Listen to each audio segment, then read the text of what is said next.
Tamil Nadu Congress finally gets a new chief in Gnanidesan. This is after recent infighting started to show up in the party recently.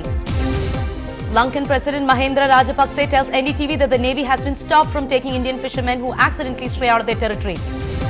As the 2G cases trial starts, a Delhi court turns down a plea by former Minister A. Raja on cross-examining prosecution witnesses. Even as a Kudankulam boasts of the safest reactor in the world, doubts are raised over whether the disaster management facilities are enough. The Apex Court maintains the status quo over the sealing of shops at the busy Ranganathan Street. The Commissioner of Police announces the launch of a special squad to look into unsolved crimes. Here is a crime record from your city. 170 criminals arrested in 236 cases, mainly robbery and chain snatching. It's the news for the main accused in the murder of a young woman from Kerala. She was robbed, raped and killed in a train compartment. And a path-breaking move, Dalits of Uttapuram are allowed to enter a forbidden temple after 2 whole decades. Hello and good evening. You're watching Headlines Now with me, Anu George Kanjanathopal. A lot has been happening across the country, but before all that, a quick look at the national headlines. The government might speak to banks for a possible bailout of Kingfisher Airlines even as it struggles in its deep financial crisis. The Afghan President Hamid tells NDTV in a strong message that radicalism and terrorism cannot be used as an instrument of state policy. Defence Minister A.K. Antony backs the army on AFSPA, saying the final decision would be taken by the Unified Command in Jammu and Kashmir. And there's bad news for the Indian economy. Negative effects of the RBI's rate hike and the Eurozone crisis starts to show.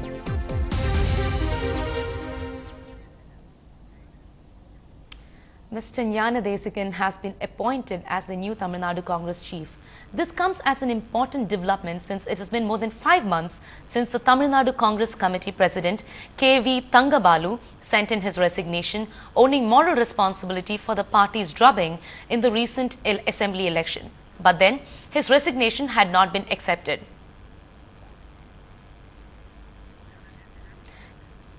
We are in fact joined by the newly appointed man himself, Mr. Gnanidesan.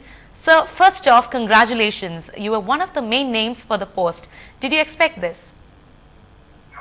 No, I was told that several persons are being considered, and our Congress President Sonia Gandhi and our General Secretary Rahul Gandhi has reposed confidence. That doesn't mean that they don't have confidence in others. But they have selected me to do this job, and the only thing which I have to take the vow today is I must fulfill their ambitions, fulfill their expectation to bring back the Congress to the original glory. And I have to thank all the past presidents who have worked for the party's welfare and party's growth in Tamil Nadu. And I will meet everybody and get their cooperation and blessings. And my first priority is to take everybody together and see that party regains its original strength. Thank you so much, sir. For reactions, joining us live is Mr. Karthi Chidambaram. Sir, how do you react to this piece of news, considering that it has come after the recent poll drubbing and at a time when skeptics have said that the infighting within the party has been more than obvious? This change was long overdue. The past TNCC president had resigned, in fact, on May 14th after the assembly election results. So this change was long overdue. This has got nothing to do with the local body elections. So I welcome this change. I think the new president has, while I congratulate him for being best out this almost an envious task of rebuilding the party. I think he's got an uphill task ahead of him, but he has our fullest cooperation, and this change is much needed. So do you think he was an obvious choice for the post by the High Command? As I just heard him speak a few seconds before you patched me up, and I think he was right in saying that there were many claims. And I think the AICC in its wisdom has given him the opportunity. He's been a long-standing and articulate member of the party. He's a member of parliament. So yes, he is a welcome choice. But as I said, and he himself, I think, clearly acknowledges that it's very important to carry everybody together and to seek everybody's cooperation to make sure that we, act as a cohesive unit and regain our past strength. Thank you so much for joining us, Mr. Karthi Chidambaram. Moving on. Lankan President Mahendra Rajapakse has told NDTV that if the Reconciliation Commission report endorses any human rights violation in the war against the Tamil Tigers, the government will take action without shielding anyone. He also says the Lankan Navy has been stopped from taking Indian fishermen into custody anymore. You've seen since the war ended in 2009, there have been many allegations about human rights violations. You've come across them. You've seen the Channel 4 documentary. Yeah. Your government have you seen the response to it? Yes, we have. But so the lessons learned and Reconciliation Commission is meant to give you its report anytime. On the 19th. Will you make it public? Yes, because as soon as I get it, I will have to study it. Because it's not a public document. Then to make it a public document, I want to go and table it in Parliament. Then only it becomes a public document. Are you afraid it might endorse some of those charges of violations? No, I don't mind it. I mean, just if they endorse it, then we will have to take action. I am not going to shield anybody. I don't want to shield anybody. So it's still a long process essentially towards...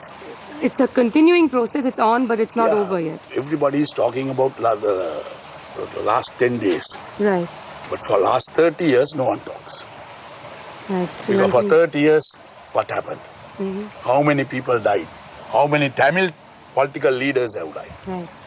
Killed by the LTT. Right. And even your Prime Minister was killed. That's right. So, I mean, these things cannot be just, forgotten in a day. Yeah. Moving on, the 2G trial has started in the special CBI court. This is 7 months after the first charge sheet has been filed. It has been labelled as the biggest scam of the country, and several big names like former Telecom Minister A. Raja as well as DMK's Kanimuri, along with telecom corporates and bureaucrats, were thrown into Tihar jail over the last year. The big question is, will the CBI be able to prove its case against each of them? None of the 17 accused have been able to get bail so far. Today, a plea by former Telecom Minister A. Raja said he would not cross-examine prosecution witnesses unless the CBI probe is over in 2G Spectrum case. This was dismissed today by a Delhi court which began formal trial in the matter. Raja made the plea minutes before Special Judge O.P. Saini commenced formal trial, beginning it with the recording of first prosecution witness, Reliance Capital Limited Vice President Anand Subramaniam's statement. The court, however, dismissed Raja's plea and began recording the statement of the first prosecution witness. The authorities have consistently claimed that the atomic reactors at Kudamkulam are the safest in the world, but those claims may be hollow. Now, according to a new assessment by the regulatory authorities, they are not fully impressed by this rhetoric and have sought additional safety measures in their post-Fukushima appraisal. NDTV science editor Pallava Bhagla brings you this exclusive report.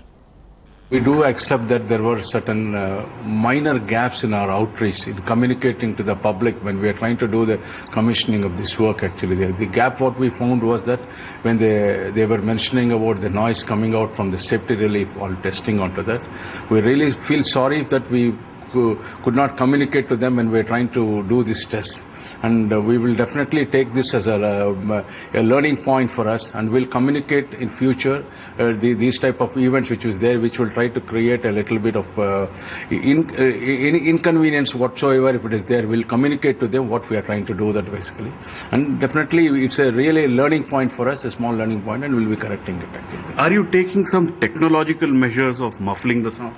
Definitely. Now, since we realize that basically, because of the wind velocity and all that, the noise will be taking it out.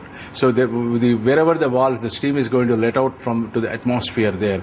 It may not be always regularly, but if it is there, we're going to provide something called a silencer or a muffler, so that there will be no noise will be heard and will not be inconvenience my neighbors who are living along with us, my people actually there. See, while the Indian regulator, the Atomic Energy Regulatory Authority, says the design of the Kudankulam plant is robust, but they've asked for additional measures of creating more water and DG sets, etc. What is your view? Will you comply with it, or will you let it run without that?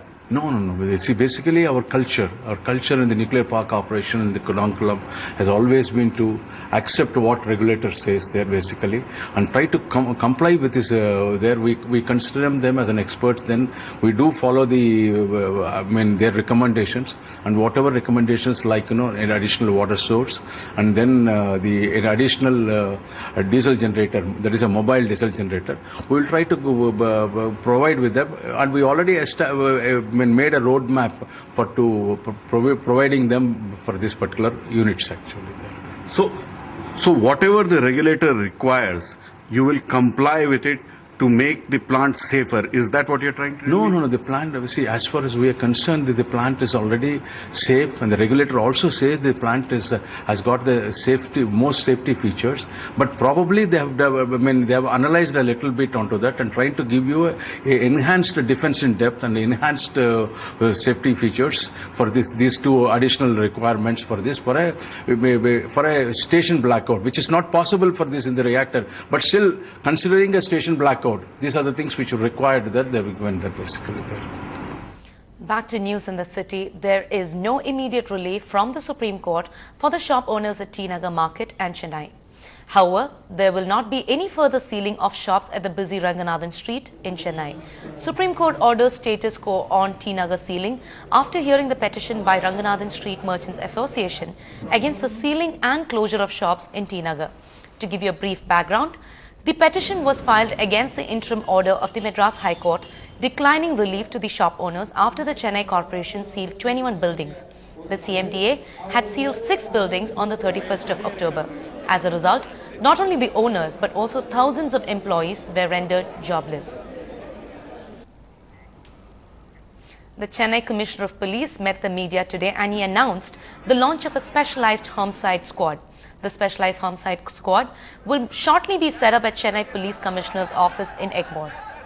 The state government has given a go-ahead to the proposal set by the Chennai Police Commissioner.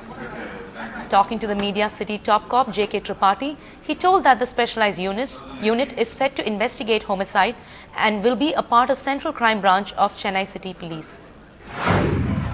So we had special teams formed to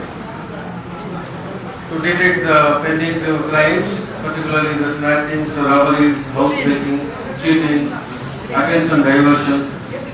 So we had about 170 criminals who were arrested and there were 236 cases have been detected. Properties recovered you already have seen and few properties are outside. So it's roughly was the 3 crores which we were commissioned for the court and we have handed over to the victims. The breakups are already available with you. The main accused who were involved in series of offences already also is given in the press note.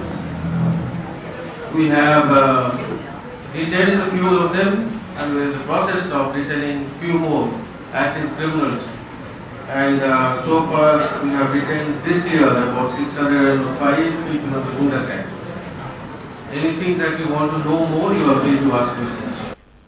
The police commissioner also assured the public that the FIR will be registered for the complaints where the cognizable offences are made out. We had special teams formed to detect the pending crimes, particularly the snatchings, robberies, housebreakings, cheatings, attempts on diversion. So we had about 170 criminals who were arrested and there were 236 cases have been detected. Properties recovered you already have seen and few properties are outside. So it's roughly was the 3 crores which we were commissioned for the court and we have handed over to the victims. Sir, in T Nagar, a teacher fell into the stormwater drain and died. Any update on the case or any arrest or The investigation continues and on the receipt of the PM certificate and the forensic report on the cause of death, we will proceed further. Cognizable offence is made out, FIR has to be registered. Where cognizable offence is not made out, CSR has to be given. In Kerala, a fast-track court in Thrissur sentenced to death Govinda Chami. He was convicted in rape and murder of a 23-year-old girl, Soumya. According to the prosecution, Govindachami, hailing from Virudachalam in Tamil Nadu, had assaulted Soumya in a deserted ladies' compartment on the 1st of February this year and pushed her out of the running train immediately after it left the Vallathol Nagar station. He then carried her to a spot along the rail tracks and raped her. A week later, she died at the Thrissur Government Medical Hospital. Soumya was an employee of a private firm in a shopping mall in Kochi. It was a dream come true for the Dalits at village in Uttapuram in Madurai to actually enter a forbidden temple after 2 whole decades. For generations, the upper caste Pillai community had ostracized them by actually building a wall of shame to prevent the Dalits from entering. Only a few years ago, that wall was demolished, all thanks to the efforts made by the police to strike peace amongst the two and create a new beginning. The Dalits are now given the freedom to offer prayers in the temple premises. Of course, mutual respect was established after a very long time, but at least this is a positive development in bringing about secularity. Uttapuram village has been in the news in Madurai district for more than a year now, with the ongoing struggle launched by the Untouchability Eradication Front in Tamil Nadu. We wish to appreciate the district administration and the district police for their initiatives and all those who have allowed the Uttapuram Dalits to enter their temple. How many more Uttapurams are there in Tamil Nadu is the question. Why has the SC/ST Prevention of Atrocities Act not been used by authorities in positions, by district administrators in all temples in Tamil Nadu where Dalits are not allowed to enter? May Uttapuram be the mark of more temples ensuring free entry to Dalits and the SC/ST Prevention of Atrocities Act being used in its fullest sense. Religious heads have welcomed this development and they want steps taken to ensure Dalits are able to enter the temples of their choice across the country.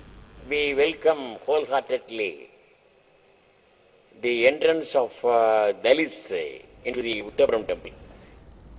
These little hands and feet turn paper boys and girls to get the lesser privileged join them at schools like theirs.